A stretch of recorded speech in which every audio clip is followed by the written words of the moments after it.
ఓం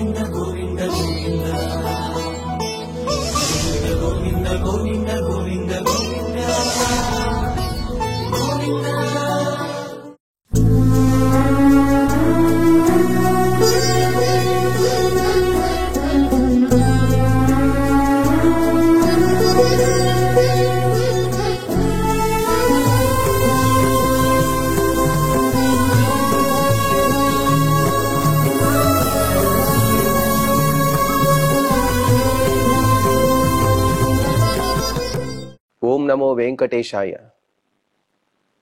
అఖిలాండ కోటి బ్రహ్మాండ నాయకుడైన శ్రీ శ్రీనివాస పరబ్రహ్మ యొక్క దివ్యానుగ్రహ విశేషం చేత తిరుమల తిరుపతి దేవస్థానం వారు అనేక ధార్మిక కార్యక్రమాలు నిర్వహిస్తున్నారు.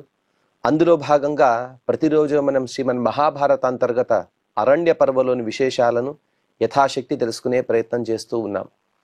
ఈనాటి ప్రవచన కార్యక్రమాన్ని మంగళ పద్య పఠన పురస్సరంగా ప్రారంభించుకుందాం. నారాయణం నమస్కృత్య నరం చైవ నరోత్తమం దేవీం సరస్వతీం వ్యాసం తతో జయముదీరయేత్. మహత్వాద్ భారవత్వాచ్చ మహాభారతముచ్యతే నిరుక్తమస్య యో వేద సర్వపాపైః ప్రముచ్యతే. శ్రీ గురుభ్యో నమః. హరి ఓం.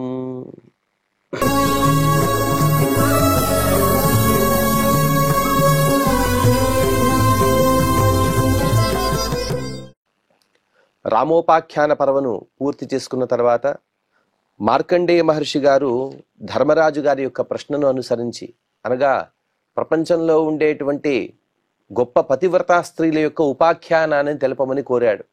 అందుకు పతివ్రత మాహాత్మ్య పర్వ అనే అనుపర్వను ప్రారంభించి అందులో సావిత్రీదేవి యొక్క కథను చెబుతూ ఉన్నారు.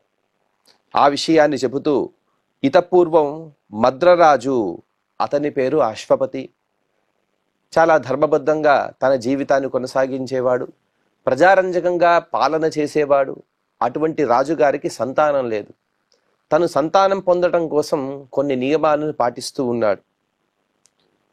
కాలంలో మాత్రమే పరిమితమైనటువంటి ఆహారాన్ని స్వీకరించడం, అలాగే హుత్వా శతసహస్రం సహ సావిత్ర్యా రాజసత్తమః షష్ఠే షష్ఠే తదా కాలే బభూవ మిత భోజన.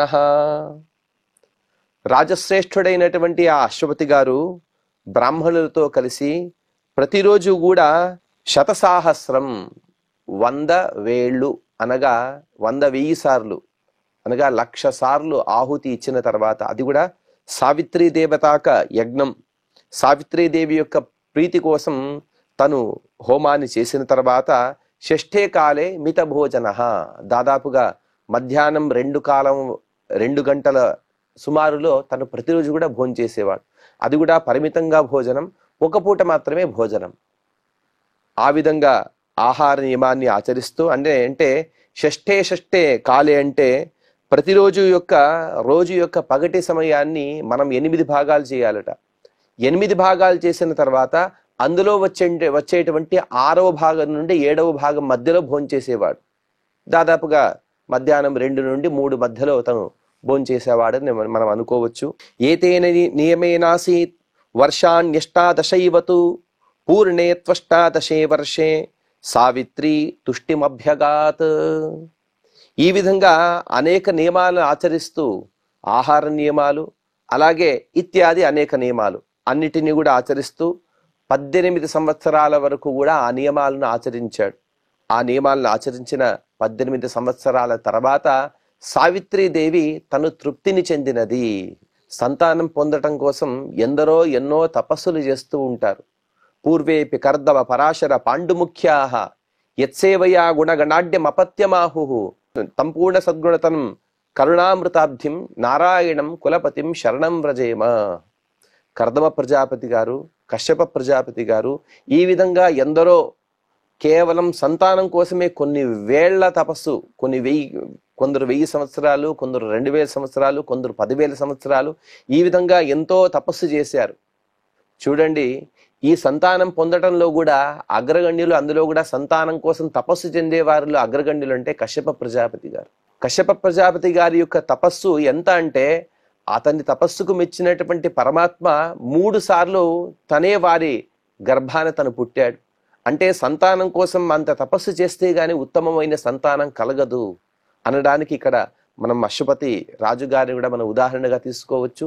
18 సంవత్సరాల వరకు కూడా ఆహార నియమాన్ని, ఇతర అనేక నియమాన్ని తను ఆచరిస్తూ ఆ సావిత్రీదేవిని తను తృప్తిపరిచాడు. రూపిణీతో తదా రాజన్ దర్శయామాస తం నృపం అగ్నిహోత్రాత్ సముత్థాయ హర్షేణ మహితాన్విత ఉవాచ చైనం వరద వచనం పార్థివం తదా. అతని యొక్క తపస్సు, అలాగే అతని యొక్క తపస్సుకు మెచ్చినటువంటి సావిత్రీదేవి స్వయంగా అతను ప్రతిరోజు కూడా హోమం చేయించేటువంటి ఆ యజ్ఞకుండ నుండి అలా పైకి వచ్చేసింది. అది కూడా చక్కటి రూపాన్ని ధరించి ఆవిడ పైకి వచ్చి అతనికి దర్శనమిచ్చింది. అతనికి వరాలివ్వాలని అనుగ్రహించాలని అనుకుని అతని అనుష్ఠాన నియమంలో ఉండేటువంటి ఆ రాజుగారితో ఈ విధంగా ఆ సావిత్రీదేవి స్వయంగా మాట్లాడుతూ ఉన్నది. సావిత్రువాచ బ్రహ్మచర్యేణ శుద్ధేన దమేన నియమేన చ సర్వాత్మనా చ భక్త్యా చ తుష్టాస్మి తవ పార్థివ. ఓ అశ్వపతి మహారాజా, ఎంతో నియమానుసారంగా నీవు యజ్ఞం చేస్తూ ఉన్నావు, నా యొక్క పూజను ఉపాసన చేస్తూ ఉన్నావు. అందులోనూ కూడా దమేన నియమేన చ, శుద్ధేన దమేన నియమేన చ, శుద్ధమైనటువంటి ఇంద్రియ నిగ్రహాలు, అలాగే శుద్ధమైనటువంటి నియమాలు, ఈ అన్నిటికన్నా పైన శుద్ధేన సర్వాత్మనా భక్త్యాచ, ఇక ఎవరూ లేదు తల్లి, నీవు తప్ప నాకు వేరే గతి లేదు అనే భావనతో నన్ను ఉపాసన చేస్తున్నావు. పరమాత్మనే సావిత్రి అనే శబ్దంతో కూడా పిలుస్తారు. ఈ విషయాలన్నీ కూడా బ్రహ్మసూత్రాదుల్లో చెప్పబడ్డాయి. ఎందుకంటే ప్రసవిత్రత్వాత్ అనగా సమస్త ప్రపంచానికి కూడా తనే ప్రసవాన్ని ఇస్తాడు, అనగా జన్మనిస్తాడు కాబట్టి ఆ పరమాత్మనే సావిత్రి అని పిలుస్తారు. లేకపోతే ఇక్కడ మనం లక్ష్మీ రూపం కానీ, లేకపోతే పార్వతి యొక్క రూపం కానీ, లేకపోతే సరస్వతీదేవి యొక్క రూపం కానీ మనం చెప్పుకోవచ్చు. అటువంటి సావిత్రి స్వయంగా తను వచ్చి అతని యొక్క ఉపాసనను తను స్తోత్రం చేస్తుంది. ఇటువంటి బ్రహ్మచర్యము, ఇంద్రియ నిగ్రహము, నియమభూతమైనటువంటి భక్తి, ఈ అన్నిటి చేత నేనెంతో తృప్తిని పొందానయ్యా ఓ అశ్వపతి మహారాజా. వరం వృణీశ్వాశ్వపతే మద్రరాజ యదీప్సితం న ప్రమాదశ్చ ధర్మేషు కర్తవ్యస్తే కథంచన.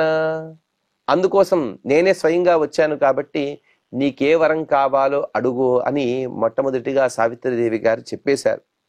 చెప్పిన తర్వాత ఒక చిన్న కరెక్షన్ కూడా చేస్తుంది ఆవిడే. న ప్రమాదశ్చ ధర్మేషు కర్తవ్యస్తే కథంచన. ఏ వరం కావాలంటే ఆ వరం అడగమని చెప్తే వెంటనే రావణ కుంభకర్ణాదులు అడిగిన విధంగా నాకు అవధ్యత్వ వరము, లేకపోతే నేను అలా ఉండాలి, సమస్త లోకానికి ఆధిపత్యాన్ని, ఇటువంటి ప్రమాదం మాత్రము చేయవద్దు. ధర్మ విషయంలో ఎటువంటి ప్రమాదాన్ని ఆచరించని ఒక గొప్ప వరాన్ని కోరుకో అని ఆవిడ చెబుతోంది. వరం అడిగేటప్పుడు మనకి ఎలా పడితే అలా వరాన్ని అడగకూడదు. ఎందుకంటే మనకు ఒక యోగ్యత ఉంటుంది.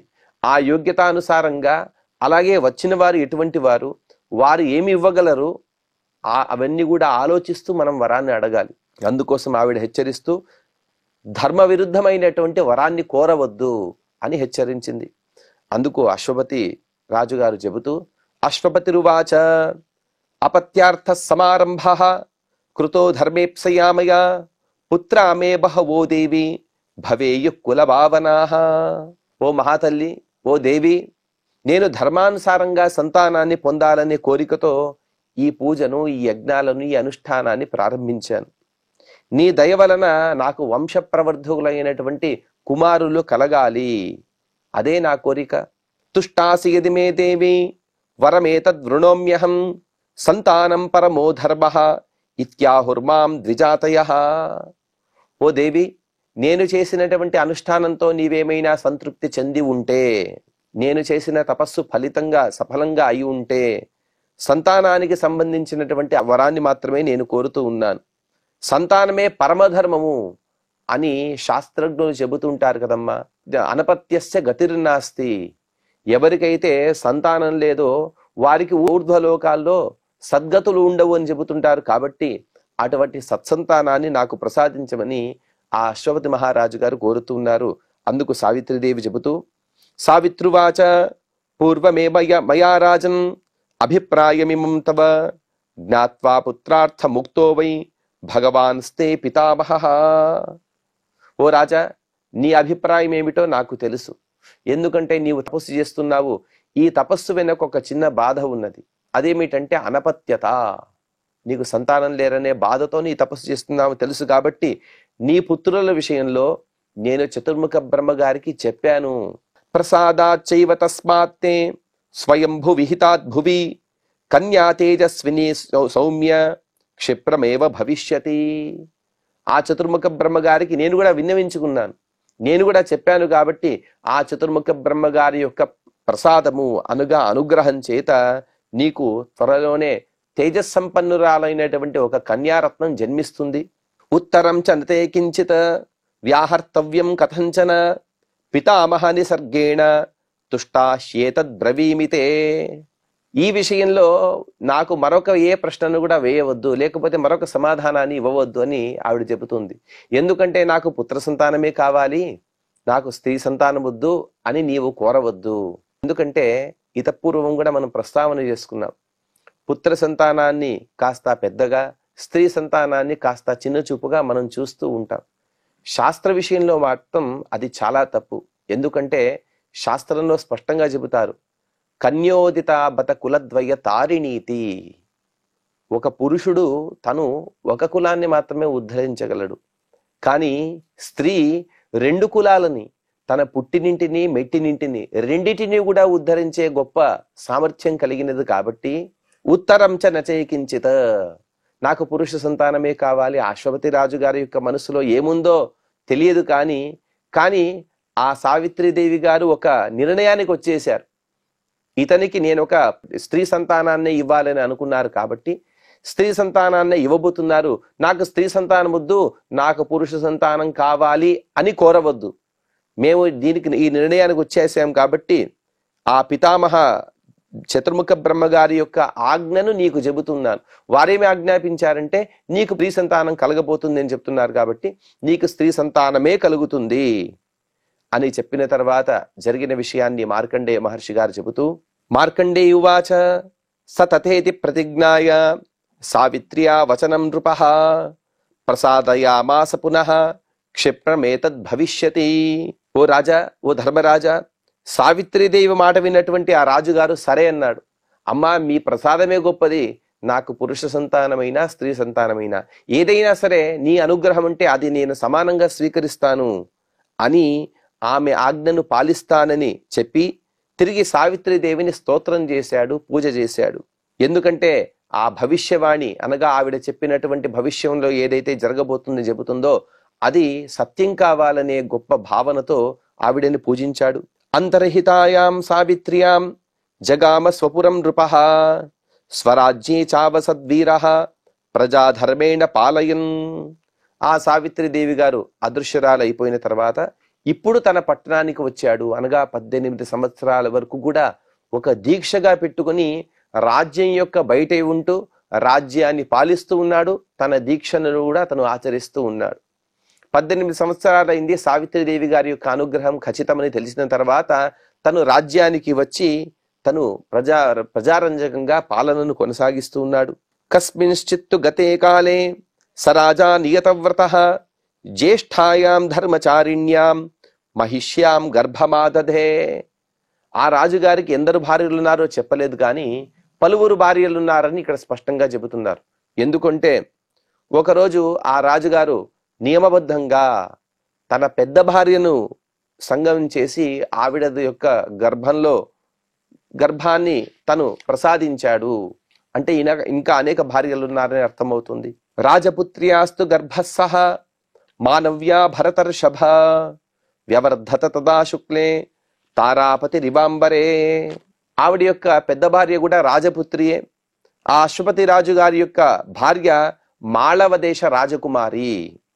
ఆవిడ గర్భం కూడా శుక్లపక్ష చంద్రుని వలె ప్రతిరోజు కూడా దినదిన ప్రవర్ధమానమవుతూ ఉన్నది.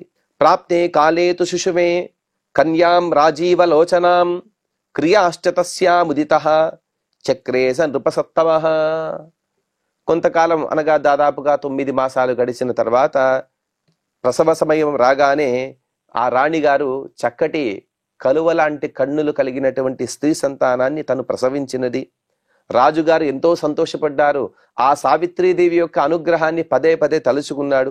ఇక పుట్టిన తర్వాత చేయవలసిన జాతకర్మాదేశ సంస్కారాలు ఏవైతే ఉంటాయో వాటిని ఆ రాజుగారు అత్యంత వైభవంగా జరిపించాడు.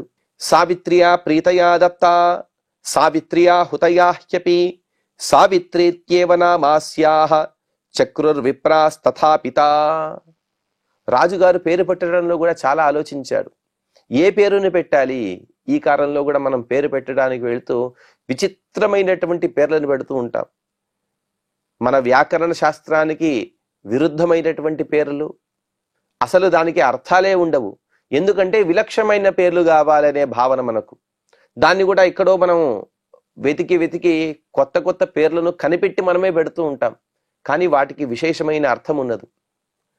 మనం పేరు ఎటువంటిది పెట్టాలంటే, మనం ఆ పేరుని పిలిస్తే ప్రతి సందర్భంలో కూడా మనం ఉపాసన చేసేటువంటి దేవుని యొక్క గుర్తు రావాలి.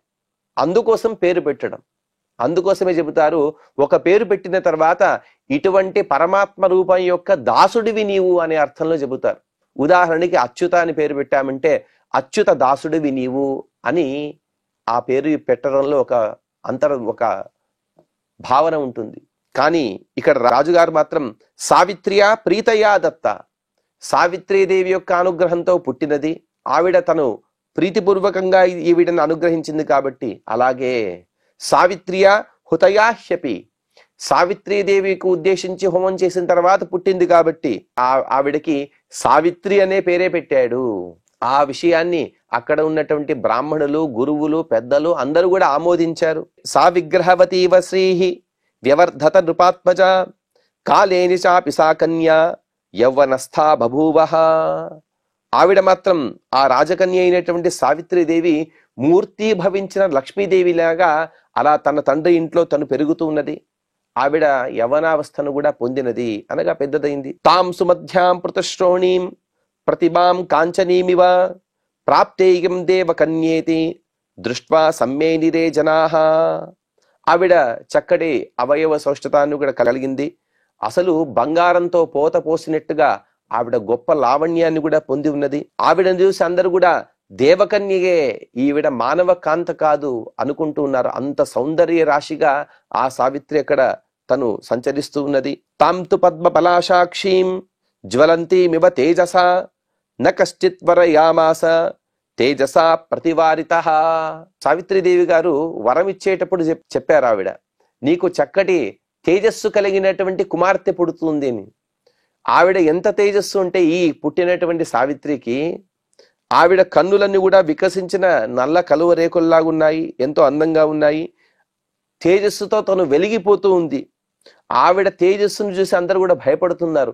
అయ్యో, ఇంతటి తేజస్సు కలిగిన కుమార్తెను నేను భార్యగా పొందగలనా, నాకు వద్దు అని అందరూ కూడా ఆవిడ నిరాకరిస్తూ ఉన్నారు. నకశ్చిద్వరయామాస తేజసా ప్రతివారితః. ఆవిడ తేజస్సును చూసి భయపడుతూ రాజకుమారులందరూ కూడా పారిపోతూ ఉన్నారు. నాకు ఈవిడ వద్దు, ఎందుకంటే మహా తేజస్విని ఈవిడ అని అందరూ కూడా నిరాకరిస్తూ ఉన్నారు. అథోపోష్య శిరస్నాత దేవతామభిగమ్యసా హుత్వాగ్నిం విధివత్ విప్రాన్ వాచయామాస పర్వణి. ఒక పర్వదినాన తను ఉపవాసం చేసింది. వాస్తవంగా ఉపవాసాలన్నీ కూడా కొందరు చెబుతూ ఉంటారు, కాస్త వయస్సు అయిన తర్వాత ఉపవాసం చేయాలి, చిన్నపిల్లలుగా ఉన్నప్పుడు ఉపవాసం చేయకూడదని. కానీ ఇక్కడ స్పష్టంగా చెబుతోంది, అథోపోష్య శిరస్నాత. ఒక పర్వదినంలో తను ఉపవాసం చేసింది అంటే తను చిన్నపిల్లలుగా ఉన్నప్పుడే ధర్మాన్ని ఆచరించాలి. ఈ విషయాన్నే ప్రహ్లాదరాజు గారు కూడా చెప్పారు. కౌమారాత్ ధర్మం ఆచరేత్ ప్రాజ్ఞః. కుమారులుగా ఉన్నప్పుడే ధర్మాన్ని ఆచరించడం అనేది మనం అలవాటు చేయాలి. అది ఉపవాసమైనా, దేవ పూజ అయినా, వ్రతాదులైనా అన్నిటినీ కూడా చిన్నప్పటి నుండే ప్రారంభించాలి.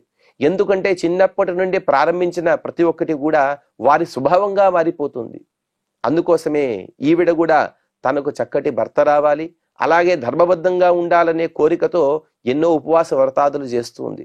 ఆ విధంగా ఒక పర్వదినాన ఉపవాసం చేసి శిరస్నానం చేసి దేవాలయానికి వెళ్ళి విధిపూర్వకంగా అగ్నికి ఆహుతులు బ్రాహ్మణుల ద్వారా ఇప్పించిన తర్వాత ఆ బ్రాహ్మణుల యొక్క ఆశీర్వాదాన్ని కూడా తను పొందినది. తతస్సుమనస శేషాః ప్రతిగృహ్య మహాత్మనః పితుః సమీపమగమత్ దేవి శ్రీదివ రూపిణి. ఈ విధంగా ఆ ఇష్టదేవత యొక్క ప్రసాదాన్ని స్వీకరించి ఆవిడ ఎలా వెలిగిపోతుందంటే ప్రతిరోజు కూడా అనేక అనుష్ఠానాలు పెట్టుకుంది. అందులోనూ కూడా ఈ యజ్ఞం చేసిన తర్వాత సాక్షాత్తు లక్ష్మీ అమ్మవారే వచ్చారా అన్నంత సుందరంగా తేజస్సుతో శోభిస్తున్నటువంటి ఆ సావిత్రీదేవి తను మహాత్ముడైనటువంటి తన తండ్రి అశ్వపతి రాజు దగ్గరికి వచ్చినది. సాభివాద్య పితుపాదం శేషా పూర్వం నివేద్య చ కృతాంజలిర్వరారోహ నృపతే పార్శ్వమాస్థిత. మనం గుడి నుండి ప్రసాదం తీసుకొస్తాం. ప్రసాదం తీసుకుని వెంటనే మనం అక్కడ తినకూడదు. దాన్ని ఇంటికి తీసుకువచ్చి మన పెద్దలకందరికీ ఇచ్చి తర్వాత మనం స్వీకరించాలి. అదేవిధంగా ఈవిడ కూడా మొదట తండ్రి గారికి ప్రసాదాన్ని ఇచ్చి తర్వాత అక్కడ ఉన్నటువంటి పెద్దలకందరికీ ఇచ్చిన తర్వాత తను కూడా ఆ ప్రసాదాన్ని స్వీకరించి తన తండ్రి పాదాలకు నమస్కరించి తను చేతులు జోడించి తన తండ్రి పక్కన నిలబడినది. యవ్వనస్థాం తు తాం దృష్ట్వా స్వాంసుతాం దేవరూపిణీం అయాచ్యమానాం చవరైః నృపతిర్ దుఃఖితోభవత. ఒకవైపు ఆనందం రాజుగారికి, ఎందుకంటే సావిత్రీదేవి యొక్క అనుగ్రహంతో పుట్టినది. అలాగే ఈ యవ్వనావస్థలో చక్కటి లక్ష్మీ శోభ కూడా కలిగి ఉన్నది. కానీ అందరూ కూడా ఈవిడను చూసే పారిపోతూ ఉన్నారు. అంతటి గొప్ప కాంతివంతులారైనటువంటి తన కుమార్తెను చూసి ఎవరో వరించకపోవడం అనేది గుర్తు తెచ్చుకుని రాజుగారు ఎంతో దుఃఖిస్తూ ఉన్నారు. రాజోవాచ పుత్రి ప్రదాన కాలస్తే నచ కశ్చిద్ వృణోతి మాం స్వయమన్విచ్ఛ భర్తారం గుణై సదృశమాత్మనః. ఓ కుమార్తె, ఇప్పుడు నీకు ఎవరితో ఒకరితో వివాహం చేయవలసిన అవసరం అయితే ఉంది. అటువంటి వయస్సు కూడా నీకు ప్రాప్తమైంది. కానీ ఎవరు కూడా నిన్ను అడగడానికి రావటం లేదు. అందువలన నీవే స్వయంగా నీ గుణాలకు అనుగుణమైనటువంటి ఒక వరుణ్ణి ఎంచుకో. అంటే సామాన్యంగా వరుణి పక్షాన ఉన్న వారందరూ కూడా కన్యార్థిగా వెళ్ళాలి. ఎక్కడైతే కన్య ఉన్నదని తెలిసినదో ఆ కన్య ఈ వరుణికి అనుగుణంగా ఉంటే కన్యార్థిగా మొట్టమొదట వరపక్షం వారే వెళ్ళి ఆ కన్యాపక్షం వారిని సంప్రదించి మీ కుమార్తెని మా కుమారుడికి ఇవ్వమని వారందరూ కూడా ప్రార్థించాలి. కానీ ఆ విధంగా ఎవరు కూడా రావటం లేదు. అది చూసి ఎంతో బాధపడుతున్నాడు ఈ అశ్వపతి మహారాజు గారు. అందుకోసం నీకు యోగ్యుడైనటువంటి వరుణ్ణి నీవే ఎన్నుకోమని ఆ సావిత్రికి తను సూచిస్తూ ఉన్నాడు. ప్రార్థిత పురుషో యశ్చ స నివేద్యస్త్వయా మమ విమృశ్యాహం ప్రదాస్యామి వరయత్వం యథేప్సితం. అలాగే నీకు అనుగుణమైనటువంటి వరుణ్ణి అన్వేషిస్తూ నీకు అనుగుణమైనటువంటి వరుడు ఎవరైనా తెలిస్తే నాకు తెలియజేయి. నేను కూడా ఆలోచించి అతనికి ఇవ్వాలో వద్దో అని నేను ఆలోచిస్తాను. అలాగే ఇందులో మాత్రం నీకు పూర్తిగా స్వాతంత్ర్యాన్ని ఇస్తున్నాను. నీ ఇష్ట ప్రకారంగా నీవు వరుడిని వరించమని ఆ రాజుగారు ఆదేశిస్తూ ఉన్నారు. శృతం హి ధర్మశాస్త్రేషు పఠ్యమానం ద్విజాతిభిః తథా త్వమపి కళ్యాణి గతతో మే వచ శృణు. ఓ కళ్యాణి, ఇక్కడ ఎందరో ధర్మజ్ఞులు ఉన్నారు. వారందరూ కూడా ధర్మశాస్త్ర వచనాలు ఎన్నో చెబుతూ ఉంటారు. వారు చెప్పేటువంటి ధర్మశాస్త్ర వచనాన్ని కొన్ని నీ ముందు చెబుతాను విను. అప్రదాత పితావాచ్యః వాచ్యశ్చానుపయన్ పతిః మృతే భర్తరి పుత్రశ్చ వాచ్యో మాతురరక్షిత. ఇక్కడ వాచ్య అని 4 సార్లు చెప్పారు. వాచ్య శబ్దానికి ఇక్కడ అర్థం ఏమిటంటే వాడు నిందార్హుడు, వాడిని నిందించాలని. 3 నిందించాలట. ఎవరినంటే వివాహయోగ్యం కాలం దాటిపోతున్నా కూడా కన్యాదానం చేయని తండ్రిని నిందించాలి అంటే వాడు నిందార్హుడు అని అర్థం. అలాగే రెండవది ఋతుకాలంలో భార్యా సంగమనం చేయని వాడు అటువంటి భర్త నిందార్హుడే. అలాగే భర్త చనిపోయిన తర్వాత ఆ భార్యను అనగా తన తల్లిని ఎవరైతే పోషణ చేయడో అటువంటి కుమారుడు నిందార్హుడే. ఈ విధంగా 3 కాలాలలో కూడా ఒక పురుషుడు ఆవిడ వెన్నంటి ఉండి ఆవిడను రక్షించాలి. ఆ విషయాన్ని స్పష్టంగా చెబుతుంది శాస్త్రం కూడా. మనుస్మృతిలో ఈ విషయాన్ని స్పష్టంగా చెబుతారు. కుమార్తెగా ఉన్నప్పుడు తండ్రి రక్షించాలి. అలాగే యవనావస్థలో ఉన్నప్పుడు భర్త రక్షించాలి. వృద్ధాప్యం వచ్చినప్పుడు పుత్రులు రక్షించాలి. కానీ ఒక స్త్రీ తన రక్షణను తనే స్వయంగా చేసుకోకూడదు. అనగా తన ఉదర పోషణ కానీ తన రక్షణ కోసం ద్రవ్య సంపాదన కానీ వీటిని స్వయంగా తనే చేయకూడదు. ఎవరో ఒకరు వెన్నంటి ఉండి ఆవిడని రక్షించాలి. ఆ విషయాన్ని నస్త్రీ స్వాతంత్రమర్హతి అని అక్కడ చెప్పారు. ఆ విషయాన్ని మనం అన్యథా అర్థం చేసుకుంటూ దానికి వేరే వేరే అర్థాన్ని కల్పించాం. కానీ ఈ సంవాదాన్ని మనం అక్కడికి ఏమైనా తీసుకుంటే, దానికి అన్వయం చేసుకుంటే ఆ నస్త్రీ స్వాతంత్ర అర్హత అనే దానికి స్పష్టంగా అర్థమవుతుంది. కుమార్తెగా అనగా వివాహ యోగ్య కాలంలో సకాలంలో తండ్రిగా ఉన్నవాడు వివాహం చేయాలి. వివాహం తర్వాత భర్త ఆవిడని చక్కగా పోషించాలి. వృద్ధాప్యంలో కుమారుడు ఆవిడని పోషించాలి. ఆ విధంగా చెయ్యని ముగ్గురు కూడా నిందార్హులే. ఇప్పుడు నీవు కుమార్తెగా ఉన్నావు. ఈ కాలంలో నీకు వివాహయోగ్యమైనటువంటి కాలం. ఇప్పుడు నేను నీకు వివాహం చేయకపోతే నన్ను అందరూ కూడా నిందిస్తారు. కాబట్టి నేను మరొకరి చేత నింద పొందకుండా నీవు త్వరగానే వివాహం చేసుకోమని అశ్వపతి రాజు గారు చెబుతూ ఉన్నారు. ఇదమ్మే వచనం శ్రుత్వా భర్తురన్వేషణే త్వర దేవతానాం యథావాచ్యం నభవేయం తథా కురు. ఓ కుమారి, అందుకోసమే నా ఈ మాటలు విన్న తర్వాత నీవు త్వరగా నీ భర్తను వెతకడానికి వెళ్ళమని చెబుతున్నారు. అలాగే దేవతల దృష్టిలో గాని పితృదేవతల దృష్టిలో గాని నేను అపరాధం చేయకుండా ఉండాలి. అకస్మాత్తుగా నీకు సకాలంలో వివాహం చేయకపోతే వ్యవహారంలో మాత్రమే కాదు, పారమార్థికంగా కూడా నేను అపరాధాన్ని చేసినట్టే. దేవతలు గాని పితృదేవతలు గాని నన్ను క్షమించరు. అందుకోసం నీవు త్వరగా వరాన్వేషణ కోసం బయలుదేరమని అశ్వపతి రాజు గారు ఆజ్ఞాపిస్తున్నారు. ఆ సావిత్రిదేవి గారు కూడా ఇక బయలుదేరబోతున్నారు. ఆ విషయాలన్నీ కూడా మనం తర్వాతి ప్రవచనంలో తెలుసుకునే ప్రయత్నం చేద్దాం. ఈనాటి ప్రవచనాన్ని శ్రీ వెంకటేశ్వర స్వామి వారి పాద పద్మములు సమర్పణ చేస్తూ క్షమాప్రార్థన మరియు మంగళ పద్యాన్ని పలుకుదాం. యదక్షర పదభ్రష్టం మాత్రాహీనం చ యద్భవేత్ తత్సర్వం క్షమ్యతాం దేవ నారాయణ నమోస్తుతే. శ్రియః కాంతాయ కళ్యాణ నిధయే నిధయేర్థినాం శ్రీ వెంకట నివాసాయ శ్రీనివాసాయ మంగళం.